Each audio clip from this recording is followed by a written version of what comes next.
This is Jason P. Wilson 01 X Force, and this is my DC pull list for April 13th, 2011. Start off with Batman and Robin.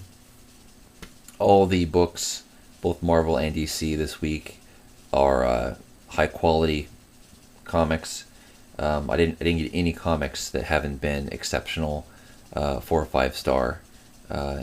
So I'm really happy about that. I feel like my money is being well spent.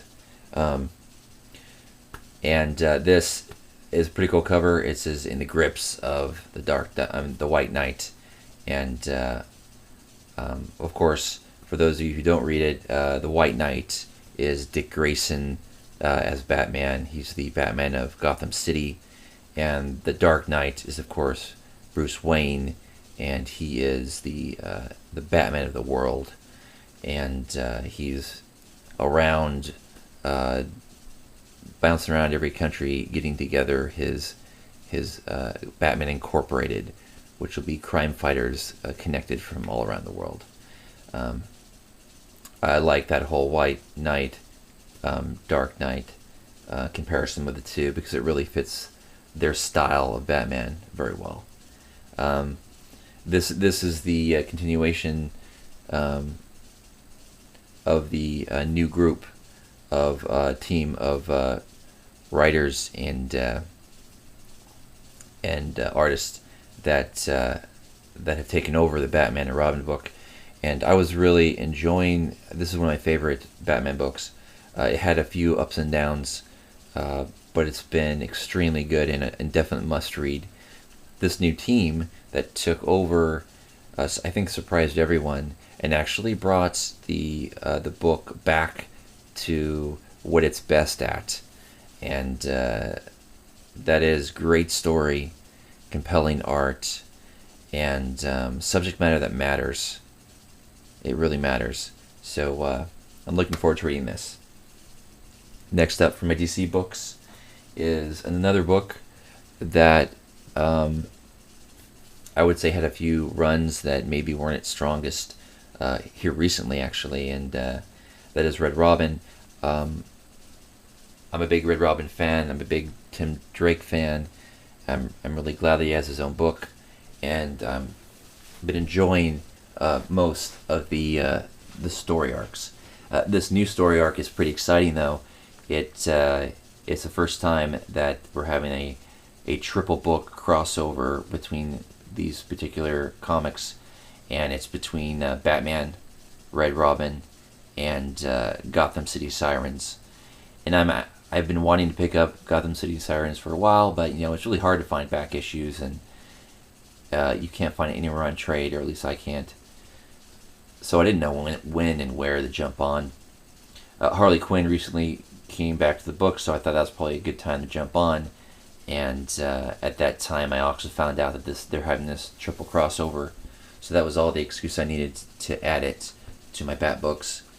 And I'm pretty excited because usually when there's a crossover, it's books that I don't have, so I end up having one of the three or one of the series of books, and I have to either have a big gap in my story or pick up every book.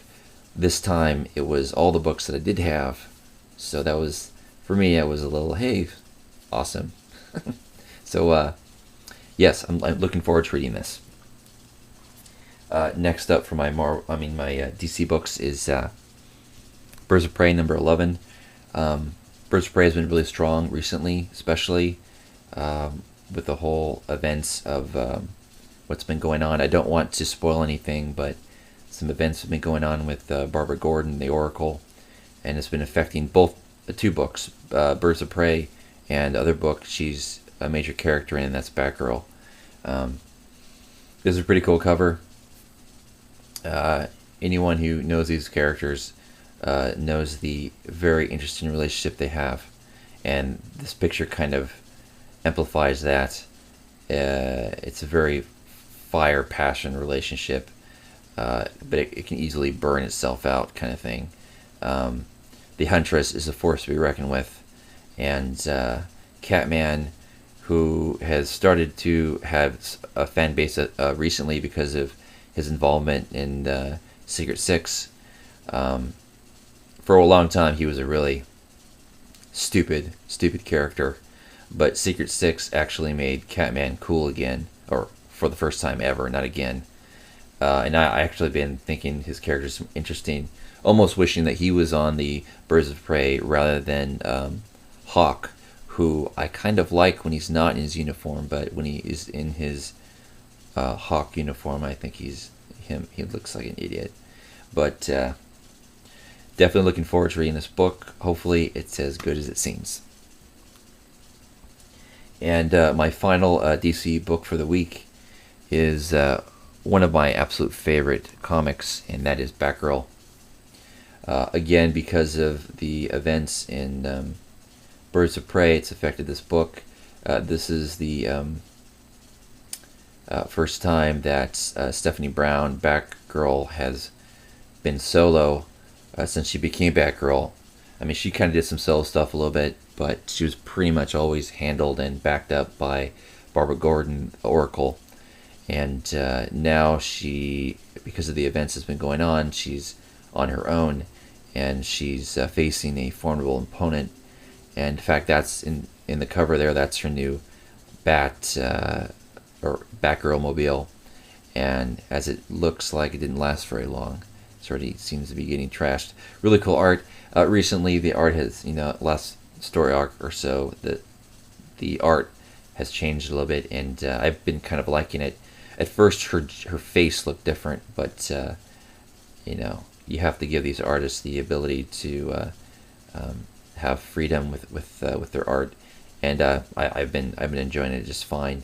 But this is a great book. Batgirl is one I recommend to all ages.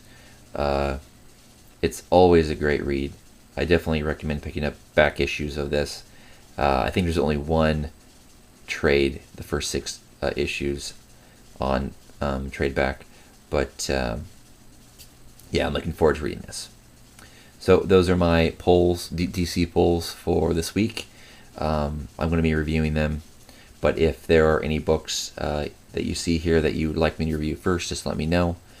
I'm interested in if you're reading any of these books and what you think of them. Also, if there's any other DC books that you really think are must-reads that you recommend, I would love to hear from you. Please post me a message or a video of your polls. I would love to see that. And thanks for watching.